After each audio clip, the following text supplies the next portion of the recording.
I would like to thank Mike Garcia for having me back in Hispanorama to help out with showing some self-defense techniques. And today we're going to talk about Filipino martial arts. This is going to be part one of a two-part series about how to defend against knife attacks and knife fighting. I have my assistant here. This is Brenda, and I'm Barry Gambrell, and we're going to show you a little bit about what to do from what we call static knife defenses. And this is different from a knife defense that's coming at you, a lunging or a slashing type knife. This is a knife that's just placed against you in an attack of that format. Next week we'll have more dynamic knife defenses where someone's actually going to be slashing at you or stabbing at you.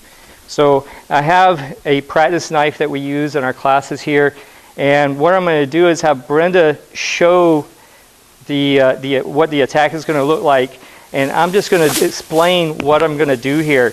I'm going to take one hand and I'm going to come up here and I'm going to go right along the wrist here on the inside of the wrist. I'm going to take the other hand and come right along the knuckles.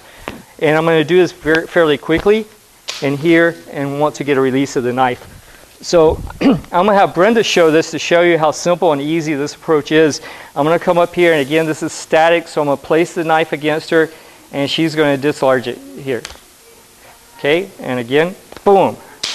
And you'll get the takeaway. Now this takes a little bit of practice, but after a few tries and efforts here, then she can get very, very proficient at this. And what she's doing is she's taking this wrist here and she's separating the knife because she's opening up the wrist, and when she opens up that wrist, the knife just is an automatic release to it. Okay, the second static knife attack we're going to do is to the throat. And what I'm going to do is I'm going to walk you through this slowly, and then I'll have Brenda do it a little bit faster. I'm going to come up here and do this type of knife position where I'm coming up behind and placing the knife right into her throat. Now what you don't want to do is have the knife be able to slash. You don't want to have it be able to pull. So she's going to take her hand and put it here. This is going to hold the knife in place because you actually don't want to move the knife. You want to keep the knife right there. She's going to take the other hand and cup right here. And if she ends up on the blade a little bit, it's okay because you don't want to get caught on your throat. But if you end up with your hand a little bit on the blade, that's not as bad as having a risk of getting caught on the throat. Now she's going to step down and behind me and pull this up behind, and then she's going to do a knife takeaway here. Once she gets the knife behind me, she can do a takeaway. So we're going to do this a little bit quicker.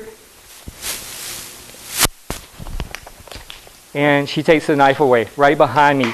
So awesome job, Brendan. Great at demonstrating that. Next week, like I say, we'll come back and we'll go from static attacks to doing actual lunges and attacks like that. Thank you very much. Thank you, Brendan.